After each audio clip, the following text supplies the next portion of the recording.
누군가의 말투 하나에 울컥 화가 치밀어 오르거나 아니면 특별한 이유도 없는데 갑자기 심장이 쿵 내려앉는 것 같은 그런 불안감 느껴본 적 있으신가요? 이성적으로는 별일 아니야 이렇게 생각하는데도 감정이 멋대로 폭주해서 좀 당황스러웠던 순간들이요. 오늘은 바로 그 현상의 배후에 있는 우리 뇌의 아주 정교하고 또 오래된 메커니즘을 파헤쳐 보려고 합니다. 보내주신 자료들이 공통적으로 해마와 편도체가 벌이는 패턴 매칭이라는 협업을 지목하고 있더라고요. 이 자동화된 기억 해석기가 어떻게 우리의 일상을 좌우하는지 한번 뇌 속 관제실을 들여다보듯 자세히 살펴보겠습니다. 네, 핵심은 이 모든 과정이 우리가 의식하기도 전에 단 수백 밀리초, 그러니까 눈 한 번 깜빡하는 사이에 일어나 버린다는 겁니다. 와, 그렇게나 빨리요? 네, 그래서 우리는 종종 그 결과, 그러니까 욱하는 감정이나 알 수 없는 불안만 경험하게 되는 거죠. 오늘 이 심층 분석을 통해 우리는 왜 특정 상황에서 감정이 폭발하는지 그 원리를 좀 이해하고요. 더 나아가서 이 고대의 메커니즘을 어떻게 길들일 수 있는지에 대한 실마리를 찾아볼 겁니다. 좋습니다. 그럼 본격적으로 시작해보죠. 패턴 매칭.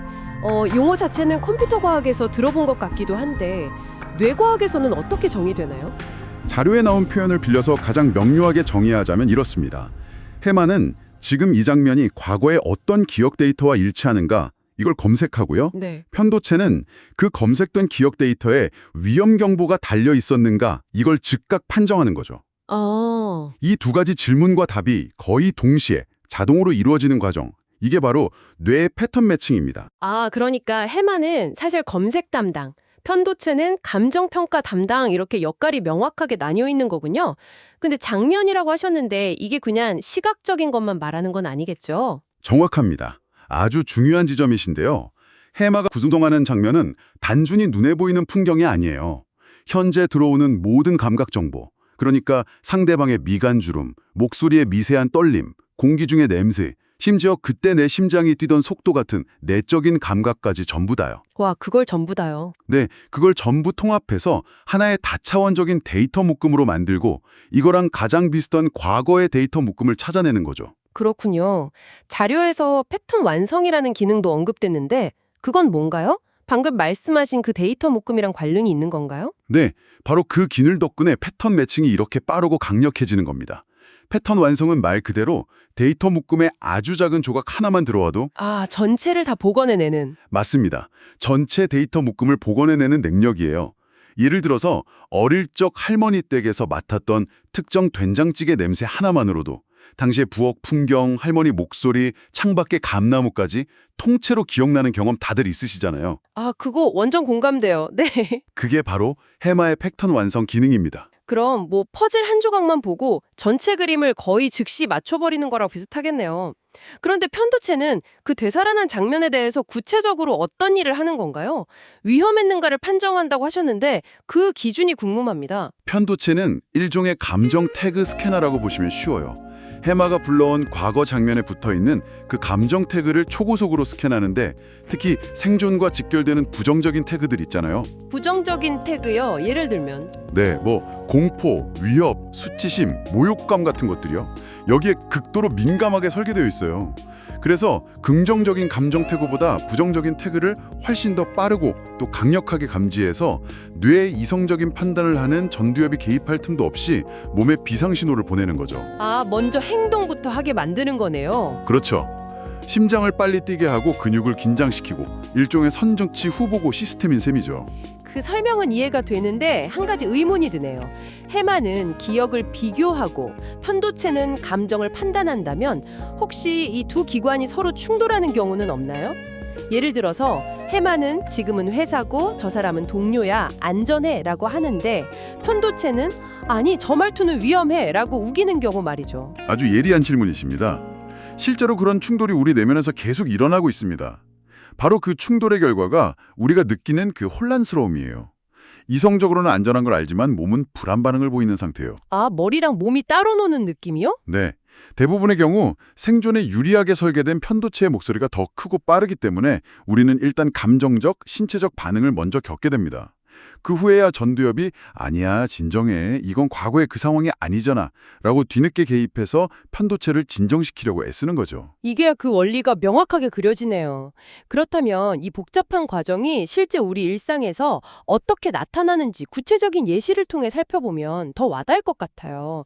자료에 나온 말투 하나에 욱하는 순간이라는 예시가 정말 인상 깊었거든요. 사실 얼마 전에 저도 비슷한 일이 있었는데 오늘 분석을 들으니까 그때 제 뇌에서 정확히 이런 일이 벌어졌겠구나 싶어서 약간 소름이 돋네요. 바로 그런 경험들이 패턴 매칭을 가장 잘 보여주는 사례입니다. 그 상황을 뇌과학적으로 재구성해보면 이렇습니다. 먼저 상대방이 무심코 던진 특정 단어나 말투, 그 억양이 해마에 입력이 돼요. 그럼 해마는 즉시 과거 데이터베이스를 스캔해서 그거랑 가장 유사한 패턴을 찾죠. 그게 만약 과거에 선생님한테 혼나거나 친구한테 무시당했을 때 들었던 말투랑 80% 이상 일치한다, 이렇게 판단하는 겁니다. 아, 일치율까지? 경고, 과거에 무시당했던 장면과 패턴 일치라는 신호를 보내는 거죠. 그 신호를 받자마자 편도체가 바로 움직이겠군요. 전두엽이 잠깐 지금은 직장 상사고 그냥 업무 지시하는 거야 라고 상황 파악을 하기도 전에요. 그렇습니다. 편도체는 그 신호를 받자마자 과거 기억에 붙어있던 모욕감, 수치심이라는 감정 태그를 읽고 비상경보를 울리는 거죠. 위험, 자존심 공격 임박, 방어 태세 돌입, 이렇게요. 와, 그 결과 이성적인 뇌인 전두엽이 잠깐 맥락을 파악해봐 라고 말릴 틈도 없이 이미 얼굴이 굳고 심장이 뛰고 방어적인 말이 튀어나가게 되는 겁니다. 0.1초 만에 벌어지는 일이니까요. 그 말투에 대한 반응은 어느 정도 이해가 가는데 자료에서 언급된 특정 냄새처럼 정말 아무 맥락 없어 보이는 것에 불안해지는 건 더 설명하기 어려울 것 같아요. 이건 어떻게 같은 원리로 설명이 되나요? 냄새는 훨씬 더 교묘하고 강력하게 작용할 수 있습니다. 왜냐하면 후각 정보는 다른 감각, 그러니까 시각이나 촉각과 달리 이성적인 판단을 하는 대뇌피질을 거치지 않거든요. 아, 거치지 않고요. 네, 감정과 기억을 관장하는 해마와 편도체로 바로 연결되는 직통회로가 있습니다.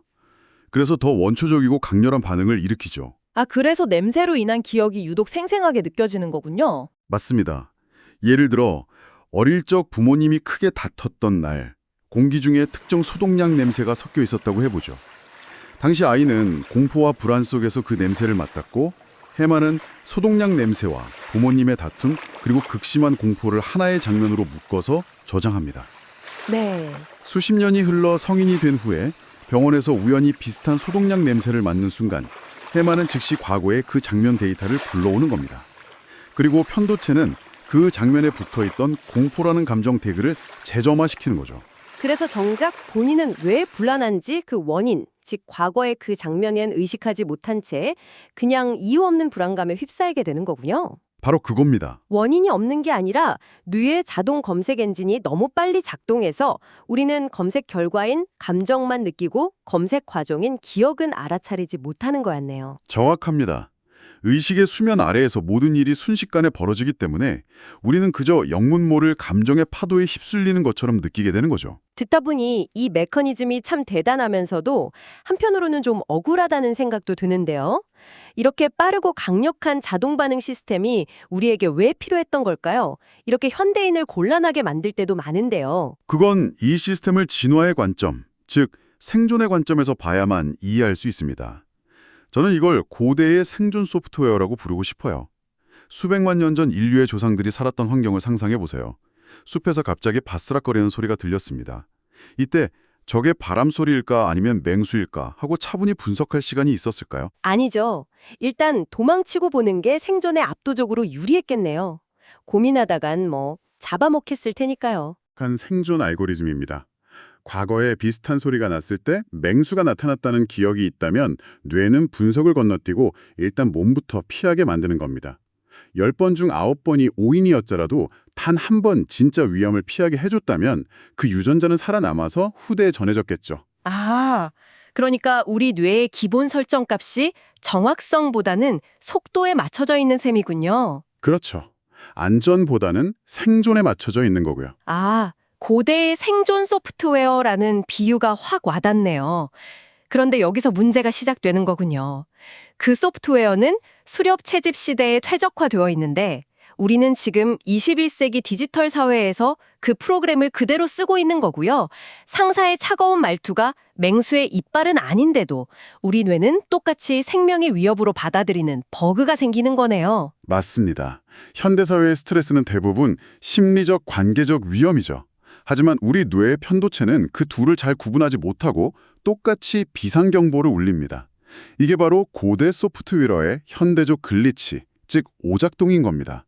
그리고 자료에서 지적하듯 개인이 트라우마나 만성 스트레스, 우울 상태에 있을 때 이 오작동은 훨씬 더 심각하고 빈번하게 발생합니다. 어떻게 더 심각해지는 건가요? 그 상태에서는 뇌 하드웨어 자체에도 변화가 생기는 건가요? 네, 그렇습니다. 만성적인 스트레스는 코르티솔이라는 스트레스 호르몬을 계속 분비시키는데요. 이 코르티솔이 편도체에는 연료를 공급해서 더 예민하게 만들고 반대로 해마의 신경세포는 손상시키고 위축시킵니다. 와, 즉, 경보 시스템인 편도체는 점점 더 민감해져서 아주 작은 자극에도 시끄럽게 울려대고 새로운 기억을 저장하고 맥락을 파악하는 이성적 시스템인 해마는 기능이 점점 떨어지는 거죠. 와, 그야말로 악순환이네요. 경보기는 고장났는데 상황을 제대로 파악할 담당자는 힘을 잃는 상황이라니. 그 결과 이건 예전과 다른 상황이야 라고 판단하는 능력, 또 미래에 대한 긍정적인 상상을 하거나 이번엔 이렇게 대응해볼까 하는 다른 선택지를 떠올리는 능력이 현저히 줄어듭니다. 결국 과거의 가장 부정적인 패턴에 갇혀서 거봐, 또 이런 일이 생길 거야.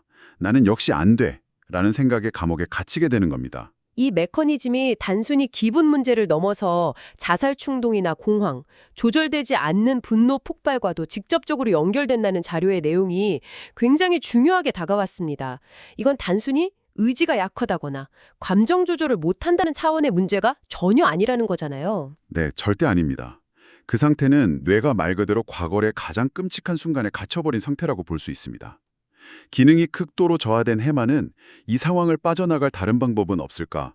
이 고통이 지나가면 괜찮아질 거야 라는 희망적인 시나리오를 생성하는 능력을 상실해요. 아, 희망을 만들지 못하는 거군요. 네, 과거에 좋았던 기억을 끄집어내서 현재의 고통을 위로할 힘도 바닥나죠.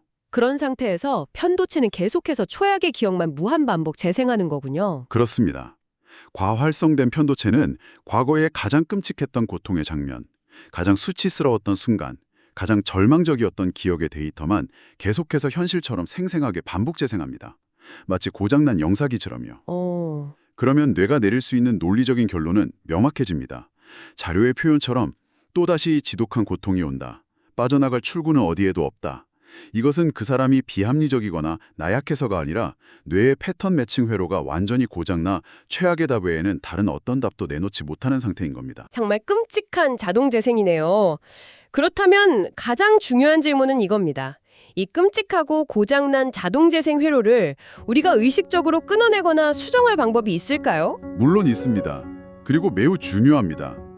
핵심은 화내지 말아야지, 불안해하지 말아야지 하면서 이미 터져나온 감정이라는 결과물을 억누르려고 애쓰는 게 아니고요. 그게 아니라 그 감정을 만들어내는 자동 매칭 과정 자체에 개입하는 것입니다.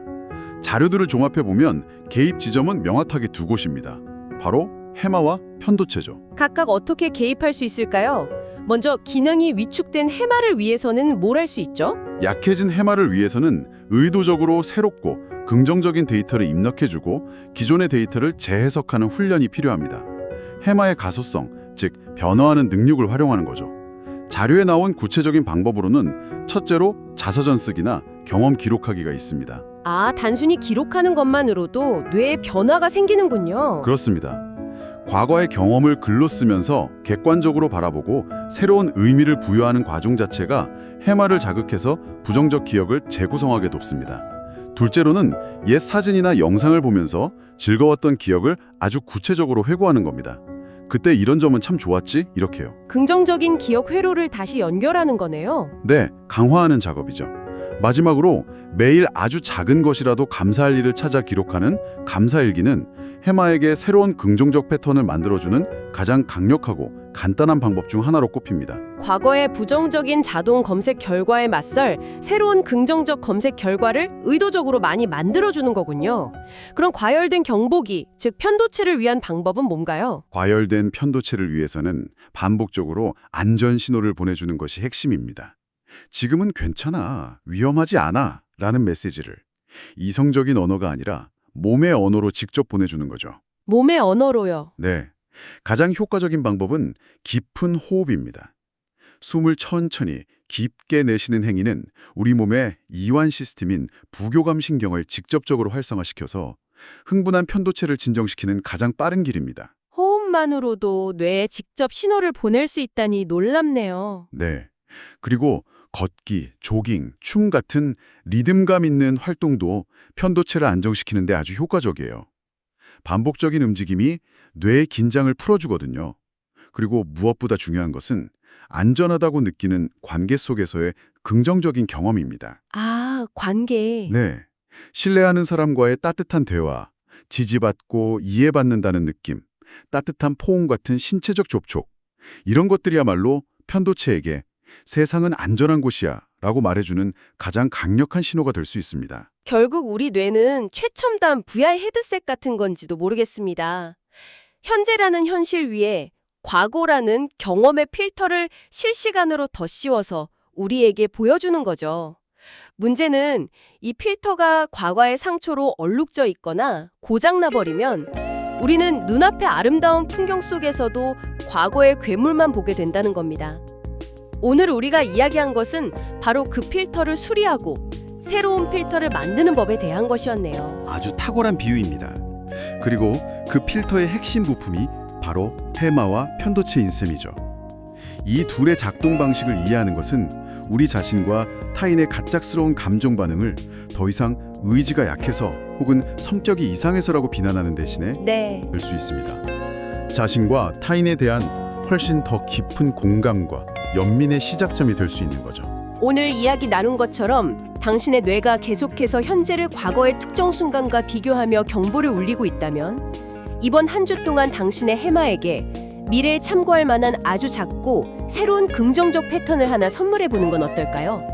예를 들면 매일 걷던 길이 아닌 전혀 다른 길로 산책하며 눈에 들어온 예쁜 꽃을 사진으로 찍어두는 것처럼 의식적으로 새로운 안전하고 즐거운 장면을 수집해 보는 겁니다.